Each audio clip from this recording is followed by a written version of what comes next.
guys? Yep. Yeah. Philippe, how helpful is it going into a game of this size on the back of such a positive outcome midweek? Yeah, it's always good to get confidence, of course, but it's never a guarantee for things.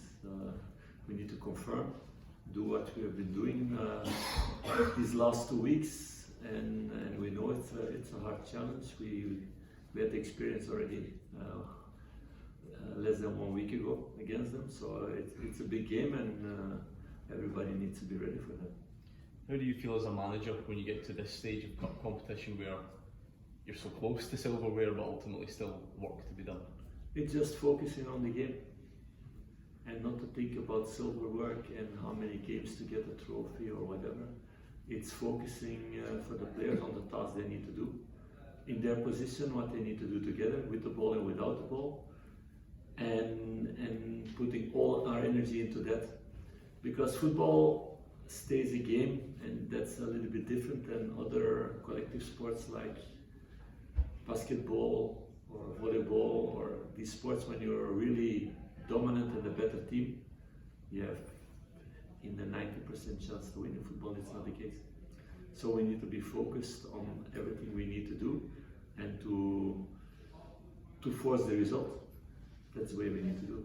You've said before you want to win every competition. The fact that this one comes early in the season, so early in your time here, does it carry an extra significance? How important is this competition to you? That we can say at the end of the season. I hope it will not be important.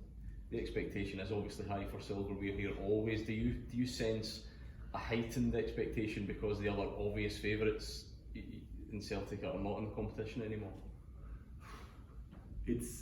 Those are all really good things for you guys, because you can make a lot of articles about that. I'm not busy with all those things about noise, what people think, what people think it's important or not important. For me, like I said from the beginning, every game is important, every day is important. Today we had a training, and every exercise is important for me, that the players show quality. If they do that, and they do it every day and every game, then at the end of the season there will be silverware. It's like that, but we need to focus on our own things and not on noise and what can be or what should be or whatever. No, we need to focus on ourselves.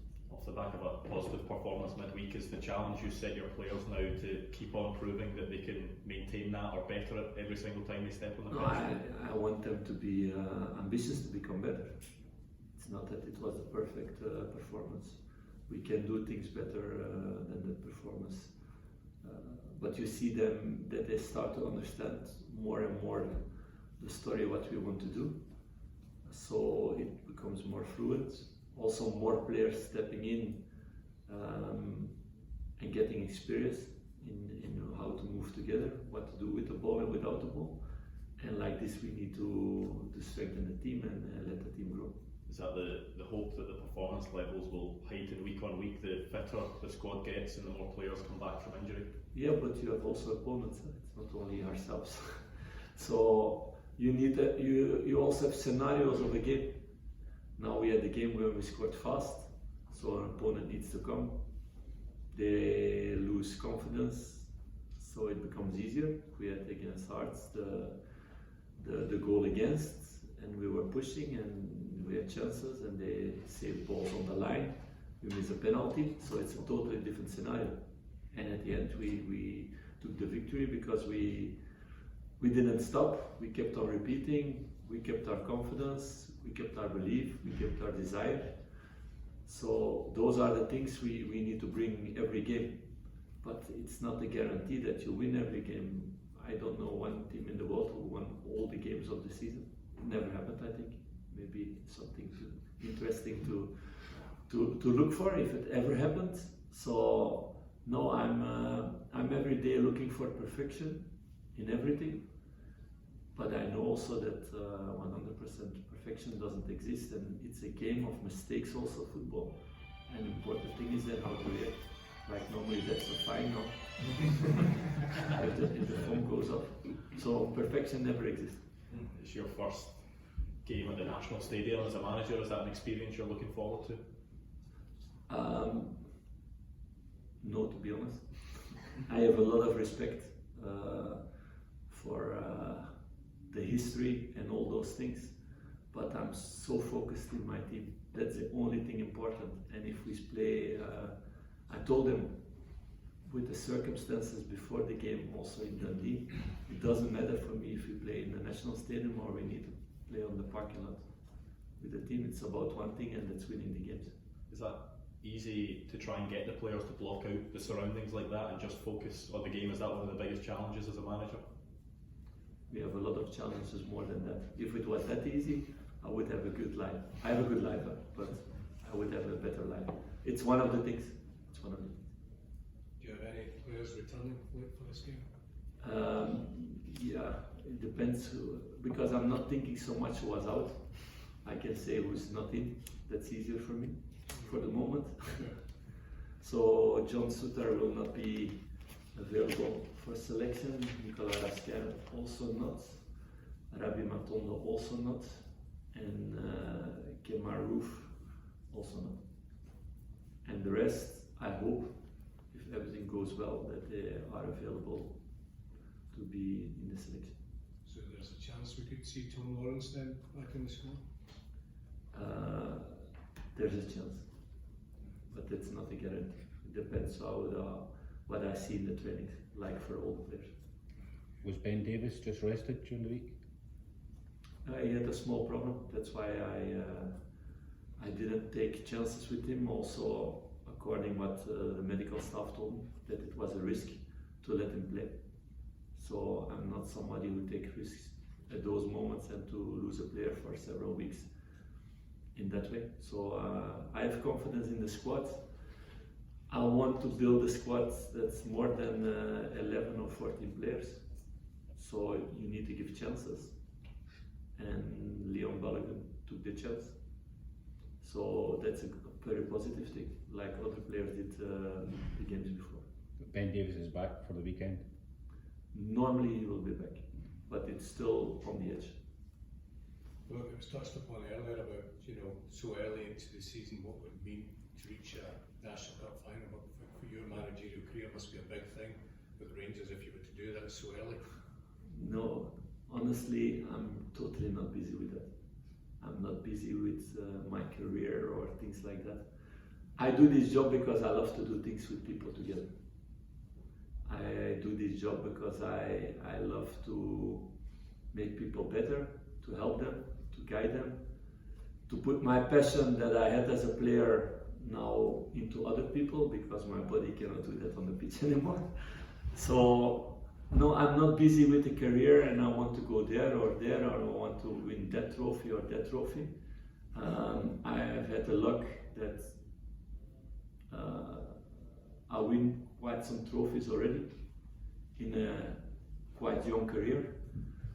But the satisfaction for me is to have this together with the players, with the staff, to have these moments together.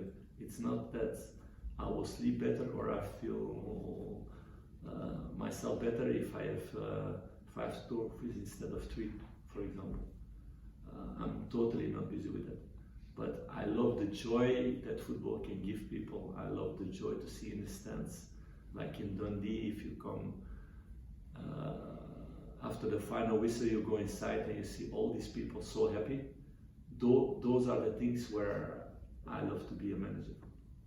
It's about that, with my players, with my staff, with supporters. So it's about that, not about my personal things. Is that the same? Is that the same mentality you want to see from your players, always being hungry to strive for medals and for wins? Yeah, for sure.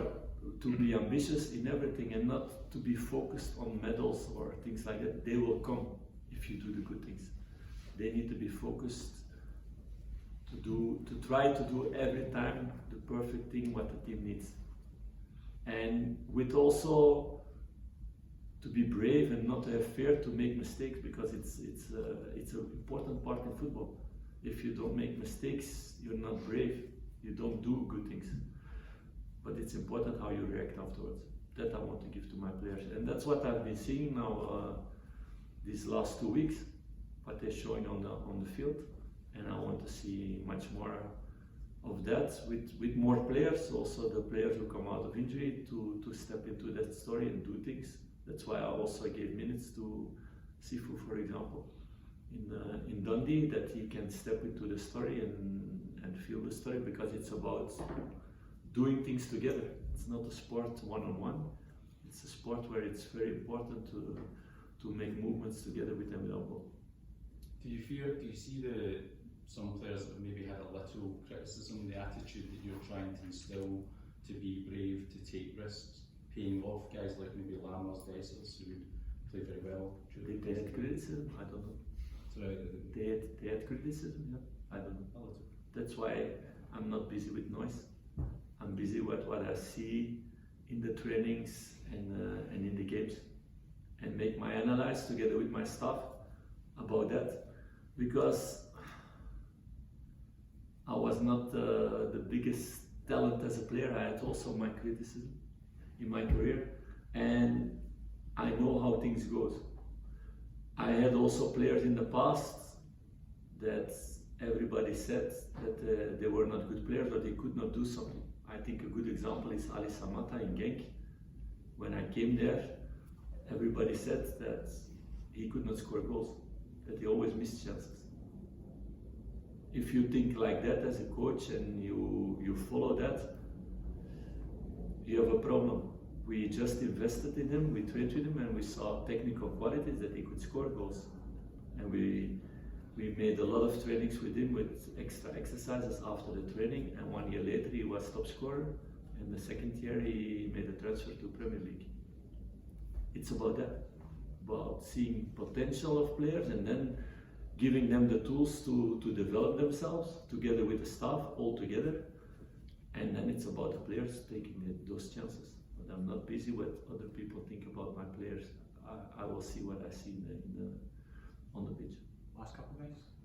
Philippe, you've got guys in the squad that have won the domestic league title here and won the Scottish Cup as well, but no one's won the League Cup with Rangers. Do you get a sense that there's an additional hunger from those players to add that final medal to their own? Yeah, but I hate this extra motivation. I want that they're motivated for everything.